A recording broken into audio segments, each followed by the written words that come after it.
Thank you, everyone. I would like to call the directors' meeting to order for Monday, December 14th, 2020.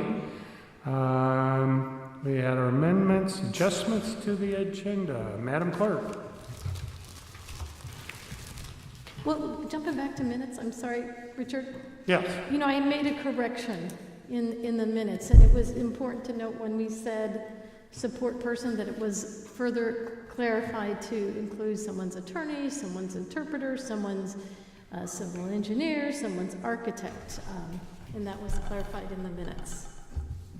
And I believe those corrections were made? In the minutes, And yes. they are in the minutes? Yes, they are. Okay. Okay. Adjustments to the agenda. Okay, Yeah. on our consent agenda, sections 1 and 2, there will be a motion to amend on item 1E, and that's going to accept a substitute agreement. On item 1F, there is a clerical note on our agenda that the council may be reading there. It may say October 30th. It should end October 31st, 2020. We have corrected that on the agenda for our public, but the council may still be looking at the old agenda. What's the correct date? It ends, its idle funds during the month ended October 31st, 2020. The resolution is correct, it's just the verbiage there on the agenda itself. In section 4, public hearing resolutions, all introduced by Ward.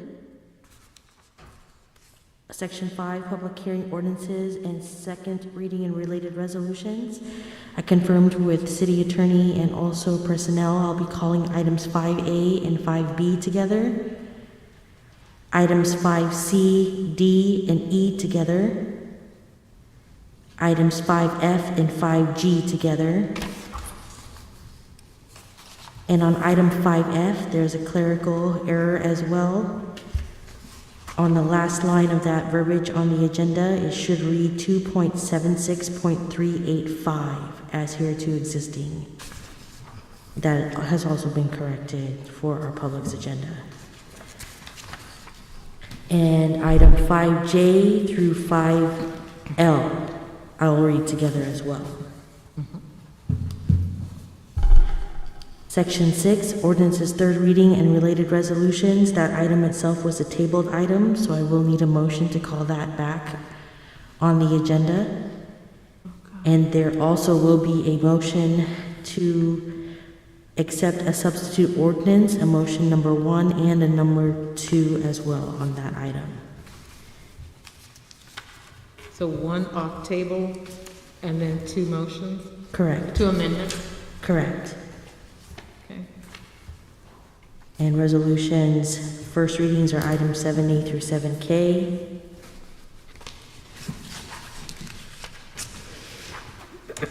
Ordinances, first readings are 8A through 8D, and our pending list is still 9A through 9C.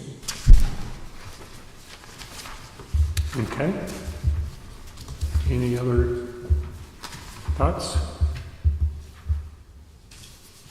Before we get away from the agenda, on the motions to amend for item 6A,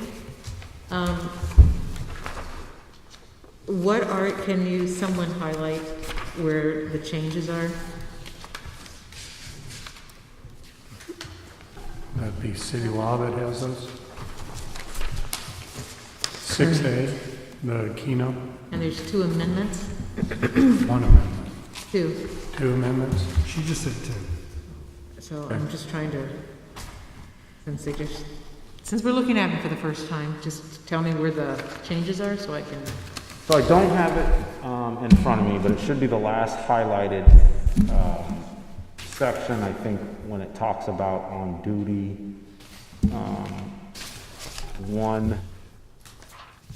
Amendment number 1, I think says on duty. Amendment number 2 has a definition of on duty. They're not highlighted in color, so. Okay, I guess I'll find it. Thank you. I'll tell you.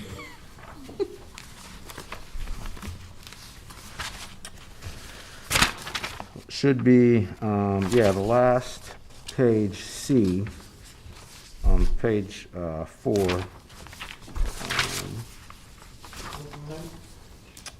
Page 4, line 1. Line 3 Line 3, through 8. and then, let me bring up the, That's motion number so if we one. look, if we're looking at those, I think the first sentence, starting with line 3, this should be amendment. The first amendment just ends with, are prohibited from playing or participating in any way in the lottery at the satellite location or sales outlet operated by such operator. And if you look at the other one, it should have a definition, while logged into the Keno system or performing duties associated with Keno at the satellite location or sales outlet. And if you go to the second paragraph, if you compare, or the second sentence, if you compare both of those, it So has it's a both, definition. on both motions, it's page 4, section C, and we're looking Correct. either at line 6 in motion 1, or in motion 2, we're looking at 6 through 10. Or 3 through, I think it's 3 through 8, 3 through 10 Okay, would be the difference in the two. okay, thank you.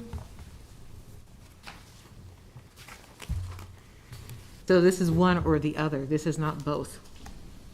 My understanding is it is one or the other. Thank you.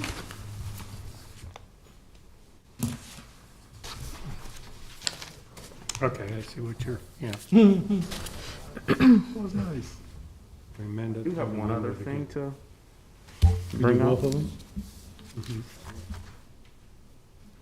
I think if we can, on another matter, if we're done with that, 5J and 5K.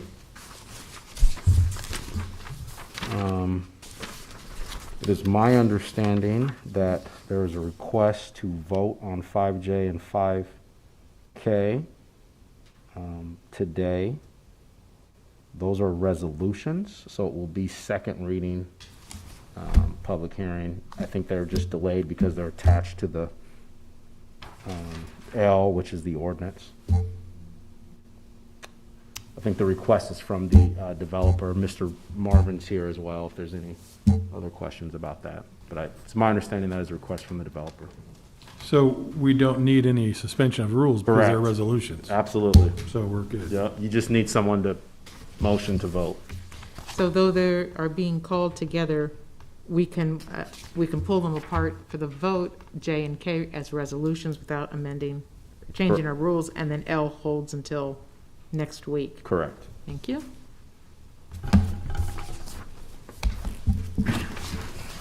Okay.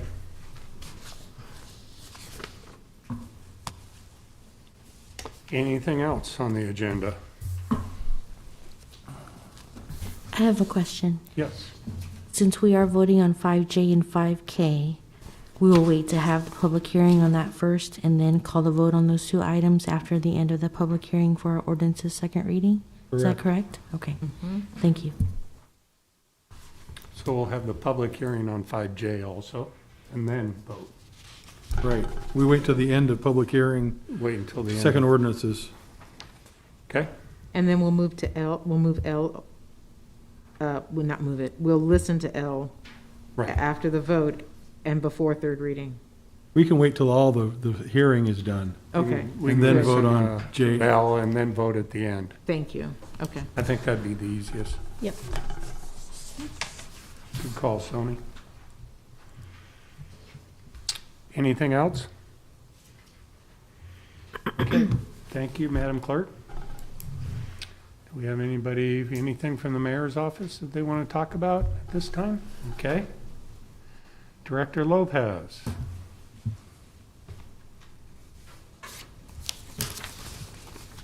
Come on, tell us it's here. Good afternoon.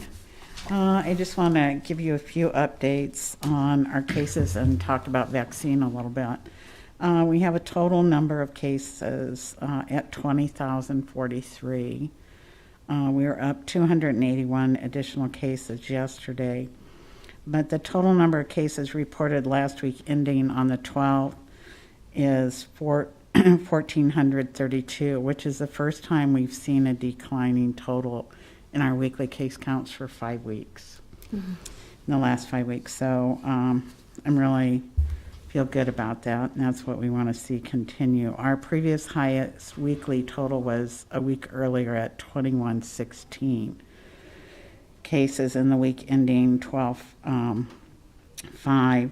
We're continuing to work with some of our long-term care facilities where they've had some outbreaks, and they're using the monoclonal antibody, the infusion there too. We've been working through that and working with both the state folks and the long-term care centers. We have 28% of all of our positive cases are now confirmed recovered, just because we had that large amount. I expect soon we'll have more recoveries to report. We reported more deaths in the first 13 days of December than all of November. So we are now at 115 deaths due to COVID-19, and I know we'll probably have a couple more today as well. So 36 deaths now in December, and all of November we had 37. And I still keep remembering until September we had 24 for the whole pandemic. So that's a big change. Our hospital usage is improving. We still are having more Lancaster County residents than individuals outside the county, but we've come down from our high to about 27% of our capacity, so that's an improvement. And I just wanted to share, you've been seeing and you'll be hearing that we have vaccine that's arrived in our community, so we're really excited about that. By the end of December, it's hoped that our state will have received over 100,000 doses. So the first in line for that are the healthcare personnel that are directly taking care of patients with COVID, and our EMTs. And we'll start providing vaccine to the EMTs at our department this week. And we'll be working with both the rural and our urban EMTs. Next week, it's predicted that we're going to start receiving vaccine from Moderna as well as Pfizer. And the Pfizer doses will primarily go to Omaha and Lincoln because we have more ultra cold storage. And as you move outside of our area, it's harder, and then it's harder to disperse it and get it back and forth where it needs to be used in that timely manner. So we anticipate that. We are working through the list. After we get through the healthcare personnel, we'll start working with police and fire more, and our educators, our corrections staff, and keep going down really to those with underlying health conditions and over 65. Then the general population is basically how it's set up to happen now. We're ready to go. We want to use as much vaccine as we can, as quickly as we can, and bring it into the community. Our goal is to get to green and get everybody vaccinated. We've been working with Lancaster Event Center, looking at that as a location for doing mass vaccinations. So Unified Command, we have police, fire, LTU, correction, county sheriff, everyone is working towards that. So I'll stop there. Do we have any questions for Director Lopez? Yes. I do, thank you. I just wanted to have you say it again, because I just thought that was a really great planning on Pfizer's part. But when they give us the first doses, they've held back the same number of doses, so our second doses are guaranteed? Right. And is the same holding true at Moderna? Yes. All right. That's our understanding.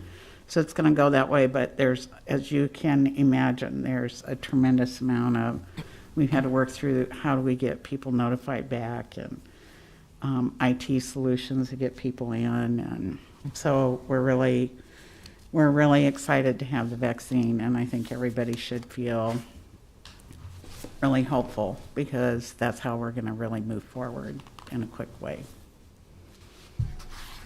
Yes, Councilperson Raybold. Director Lopez, can you talk a little bit more about the hospitalizations?